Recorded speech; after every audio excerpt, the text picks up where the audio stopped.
So natapos ko na panoorin yung season 2 ng Devil May Cry and ito yung honest thoughts ko sa kanya. Wala mo ng spoilers for this video, siguro pang ibang video na yon. Pero for now, if nagustuhan nyo yung season 1, definitely magugustuhan nyo rin yung season 2. Kaya kong confidently sabihin na it's actually a bad adaptation, pero overall, it's a good series.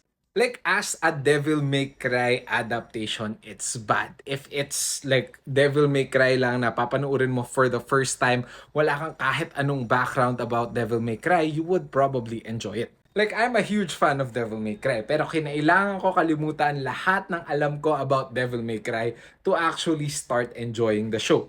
This was true for season 1 and it's even truer in season 2 kasi malayo na talaga.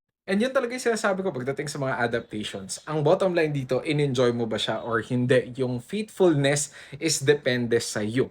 Kung ikaw hindi ka nag-enjoy manood ng something na hindi faithful, or at least for this one, hindi mo na-enjoy yun, then wala, hindi mo talaga ito magugustuhan. Pero if ikaw yung type na okay lang naman kahit anong mangyari as long as maganda yung pagkaka-execute, okay naman yung messaging, ganyan, then probably magugustuhan mo to.